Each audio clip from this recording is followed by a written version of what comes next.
Kenapa Robito nggak ngundang gue masalahnya? Masa yang diundang yang nggak punya sejarah debat? Kalau kita kan ada sejarah debat di Kesultanan Banten. Bisa tak baca kitab Fuad Pleret itu? Kuping nggak ada. Tapi ketika Fuad Pleret bilang begini, Polri itu. Oke, assalamualaikum warahmatullahi wabarakatuh. Di video kali ini saya akan tampilkan wajah Wafi ya. Dan saya yakin sebetulnya teman-teman ini agak males sebetulnya melihat wajah dia ya. Tetapi kita tampilkan saat Wafi ngobrol dengan Tengku Kori. Di sini kita ingin memperlihatkan bahwa orang yang mengerti banyak hal di bidang agama itu tidak menjamin seseorang itu mempunyai sifat yang jujur atas keilmuannya. Tidak menutup kemungkinan orang itu mempunyai sifat buruk, sifat yang tidak terpuji, hasud, iri, dengki, dan semacamnya. Seperti halnya Wafi ini, walaupun basic Wafi ini adalah seorang santri dan mempunyai banyak pengalaman dari bidang literasi kitab pondok-pondok pesantren, kitab-kitab ulama, dan dia dikatakan mungkin ahli di dalam bermujadalah, berdebat dalam hal agama. Tapi kita melihat bahwa kealiman seseorang itu tidak menjamin sebuah kejujuran.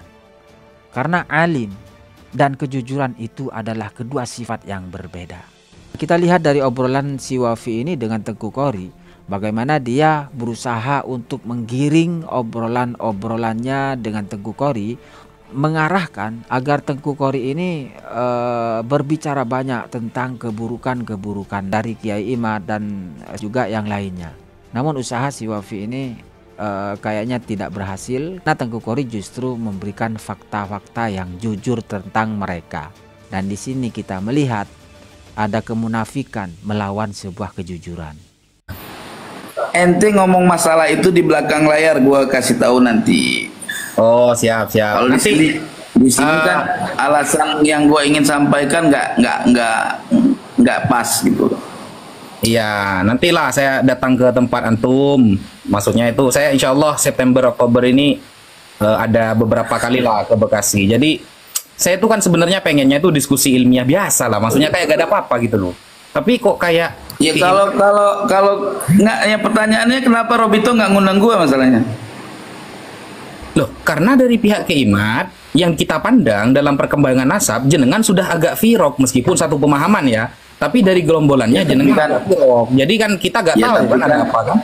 Tapi kan itu kan yang berhak mengundang kan Robito. Harusnya Robito. Masa gua kadang-kadang ketawa. Masa yang diundang yang nggak punya sejarah debat? Kalau kita kan ada sejarah debat di Kesultanan Banten. Itu kan omongan waktu di Banten itu kan, lu masih ingat kan? Ya kan? Ya. Yang intinya ente, terus siapa tah yang menantunya Habib Rizik, siapa namanya? Gus Hanif, Beb Hanif. Habib Hanif. Nah, beliau. Terus ya siapa lagi, Idrus dah itu, Rumel Abbas. Enggak, masalahnya begitu ada undangan dari Robito, ngapa gua kagak diundang gitu. Ya nanti saya usulkan nanti ya, biar antum datang juga ya. Soalnya kita lihat di perkembangan nasab ini, antum sudah mulai itu agak digeserkan sama mereka, makanya kita tidak ngundang. Saya kira jenengan sudah beda firqoh gitu loh, meskipun kalau dianggap firak sebetulnya firak dalam posisi berorganisasi aja sih. Gitu. Selek catat. Kalau aneh kan, dan saya melihat sendiri video jenengan kayak tengkar kan sama Abbas Buntet kan, jadi kayak kita ada enak lah, takutnya gimana gitu. Ya sebetulnya kalau dalam kasus diskusi mah nggak usah perlu melihat hal-hal seperti itu sebetulnya. Kan ini bukan diskusi. Iya, nggak masalah. Justru dengan adanya, misalkan adanya gua, ya Abbas, terus Fuad Pleret. Nah, Fuad Pleret tuh pas tuh kalau diundang, pingin tahu gitu kan. Bisa tak baca kitab Fuad Pleret itu? Ya kalau menurut analisa gua selama kenal dia kan gue belum pernah lihat dia baca kitab. Tapi kalau karena dia seorang pimpinan pondok pesantren, ilok sih kagak bisa baca kitab gitu. Tapi saya ragu loh. Maksudnya saya ragu begini. Karena dia setiap buat video. Ragu juga boleh. Iya, ragunya itu karena tidak pernah melihat dia jejaknya di Basul Masail. Kemudian kalau jejaknya dia nyanyi-nyanyi pakai anting, pernah saya lihat. Tapi kalau dia baca Itu kitab, anting palsu, Gus. Ente jangan salah juga. Gua mah apa adanya ya. anting Fuad palsu. Peret itu sebenarnya orangnya baik orang. Cuman dia namanya orang Jawa kan nggak boleh tersinggung. Kalau udah tersinggung kan begitu kan. Sebenarnya anting yang dia pakai dalam shootingan lagu-lagu nyanyi itu anting-anting tempelan, bukan anting asli. Aslinya nggak punya anting, nggak ada lubang di kuping, nggak ada. Tapi ketika Fuad Pleret bilang begini, Polri itu radikal, itu saya cukup sebenarnya cukup ingin membantah, karena radikal dari mana? Wan dia datang kok di Banten dan dia menyampaikan dalil kok, sedangkan Fuad Pleret baca kitab aja tidak pernah tuh. Itu tersinggung dia gara-gara debat masalah kepiting, masalah apa? Masalah ikan cumi, masalah cumi. Kenapa cumi? Jadi ini gini, pada saat ada di sana kan ada obrolan nih, pas Kiai Imad dihidangkan makanan ya, di situ ada cumi gitu loh. Nah, cumi yang dihidangkan itu warnanya bening, nggak ada hitamnya, nggak ada tintanya gitu loh. Oke, terus? Nah, kata Kiai Imad, ini model masakan seperti ini, model masakan bini saya, dia bersih gitu kan. Nah, saya sebenarnya doyannya yang ada hitam, ada tinta gitu loh. Terus saya nyambung. Beneran yang bersih begini, Kiai, kata saya. Karena kalau yang bersih seperti ini kalau menurut kami orang-orang yang di Aceh, ulama-ulama Aceh, tinta hitam pada cumi itu dianggap darah, jadi najis, kata saya. Disitulah jadi terjadi perdebatan sama Kiai Imad. Oh, kalau kata saya nggak najis. Nah, itu debat tuh pakai kitab yang ada di HP kan. Nah, nggak lama Fuad Peret jawab begini, itulah fikih ulama fuqaha. Masalah kayak gitu aja diperbesarkan gitu loh terkait hukum. Kalau ulama sufi nggak kayak gitu. Saya jawab, Saya jawab begini loh, nggak bisa begitu Gus. Yang namanya hukum ataupun sufi, dia nggak bicara lagi tentang hukum. Kalau sufi mah dia bicaranya tentang amaliyah, kata saya. Jadi kalau bicara hukum tetap sufi memakai kaidah fikih. Kalau nggak pakai kaidah fikih seorang sufi nggak jadi sufi, batal sufinya, kata saya. Betul. Gitu. Berarti kan tasawuf walam yatafaqqah berarti kan? Ya, nah entah ngomong apa, ujung-ujungnya dia ngomong begini.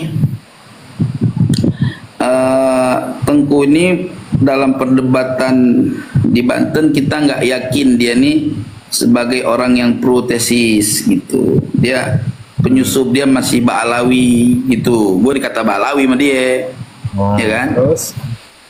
Saya bilang begini, begini, sejelek-jelek saya dalam pandangan Anda, kata saya, dalam proses diskusi Banten, Anda itu nggak pernah ikut diskusi, kata saya, cuman bisa nyap-nyap doang di YouTube, kata saya, gitu. Sakit hati akhirnya dia. Marah. Itu kok pokoknya sebenarnya nggak perlu marah sih, kan dia udah ngecengin saya balas dong, gitu kan. Ya. Nah, alhasil sampai lari ke masalah muskilah, masalah jakar pindah ke jidat. Saya bilang fikih itu dibahas sampai masalah-masalah yang nggak tertalar sama akal orang banyak, kata saya. Seperti jakar pindah ke jidat. Nah, di situ tambah parah tuh debatnya, gitu kan. Ya nggak mungkin masa Tuhan menciptakan jakar pindah ke jidat, gitu kan. Loh, nggak ada yang nggak mungkin, itu jaiz. Saya bilang sah saja kalau mau dipindahkan ke Allah, gitu kan. Nah, akhirnya pokoknya di situ saya bilang sampean itu nggak ilmiah, kata saya. nggak bisa baca kitab. Mungkin saya ada ngomong nggak bisa baca kitab gitu kan. Iya. Nah, Kiai Imad itu ketawa dia. Kiai Imad polos juga sih, artinya nggak ada tendensi apapun gitu loh. Ya. Akhirnya saya kasih lihat bukti di YouTube, ada video YouTube. Coba ente setel deh, ketik zakat pindah ke jidat. Ada itu, ada kejadiannya di YouTube kan.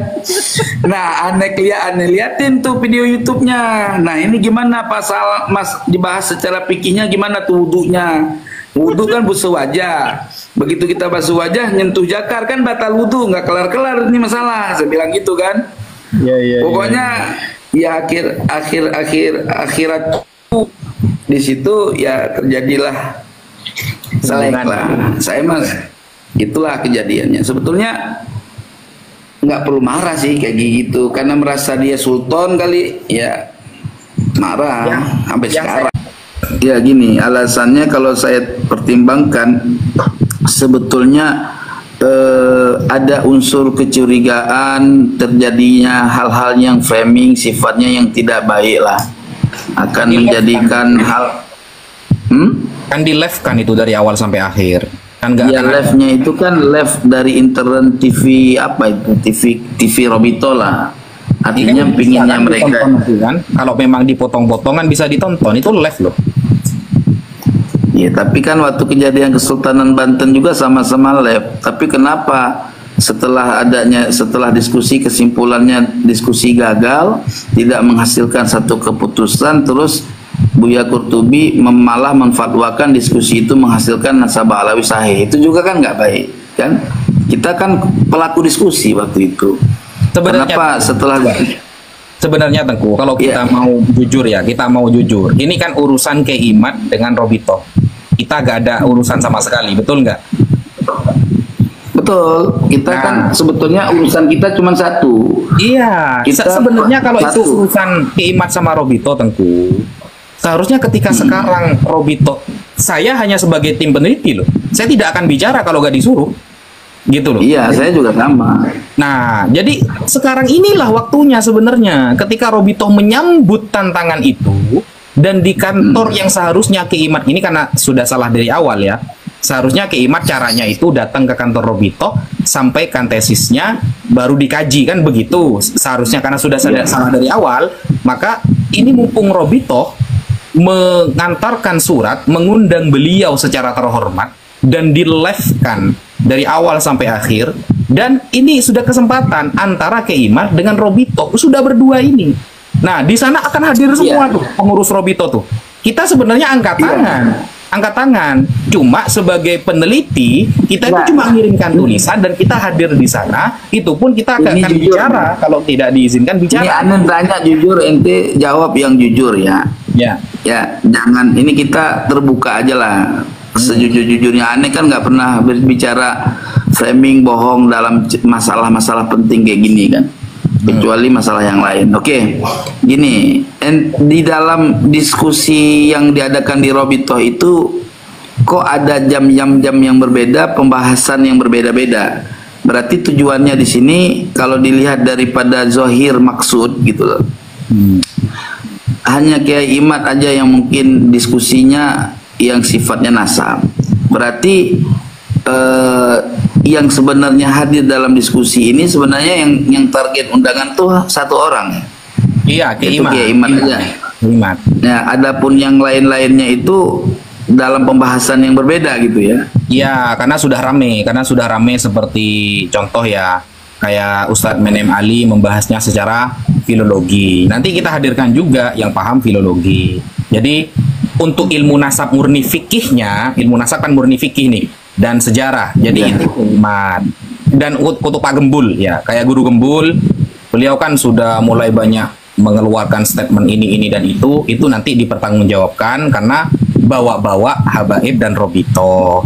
Jadi kita itulah yang dianggap sama teman-teman ya yang mendukung Kiai Imad untuk tidak hadir, anggapannya ini interogasi apa istilahnya?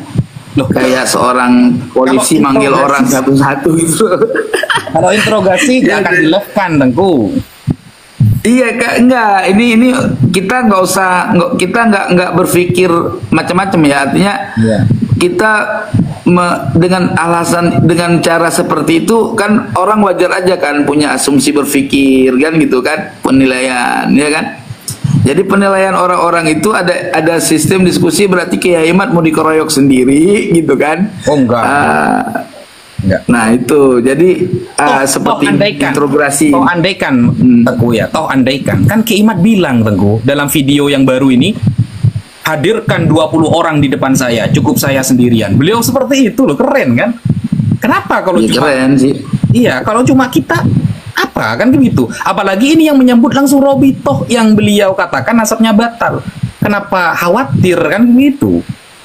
Iya, makanya saya kan waktu awal-awal keluar undangan itu saya support, saya dukung undangan Robitoh dengan narasi saya. Makanya cobalah dari banyak teman-teman musyawarah sama saya untuk tidak hadir Kiai Imad ke sana, tapi saya bilang nggak bisa sih, diskusi harus tetap terlaksana. Entah bagaimana caranya, saya akan coba untuk melobi siapapun yang bisa saya lobi agar diskusi Robitoh ini bisa terlaksana. Intinya Kiai Imad dengan timnya, apa saya diajak atau tidak, saya diajak mau, enggak diajak pun atau diundang sama Robitoh pun siap hadir untuk membela Kiai Imad walaupun nggak dimasukkan tim dia gitu loh. Tapi yang jelas marilah coba kita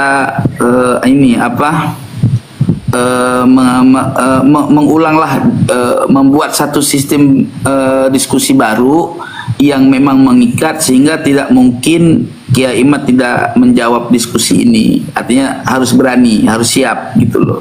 Ya, Mungkin dengan cara-cara seperti itu ya, bisa kita komunikasi, kita buka lah, kita persilahkan dia maunya kayak mana sih gitu loh. Soal tempat misalkan ini ada permasalahan tempat dianggapnya tidak netral. Kalau dalam kacamata saya kan tempat itu tergantung orangnya. Iya. Tempat kan nggak ada istilah netral sama tidak netral. Misalkan tempat Robitoh atau tempatnya di PBNU. Kalau memang orang-orang yang ada di dalam tempat tuh nggak netral, ya nggak netral juga kan gitu.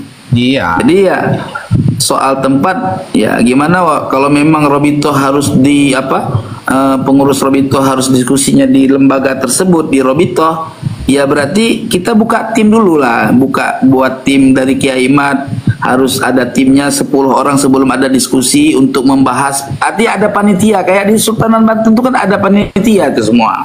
Iya.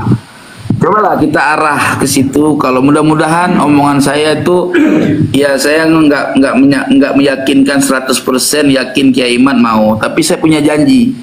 Saya punya janji yang pernah saya sampaikan di Kesultanan Banten, bahwa kalau memang diskusi akbar kedua ini diadakan, saya akan tarik Kiai Imad untuk ke diskusi tersebut.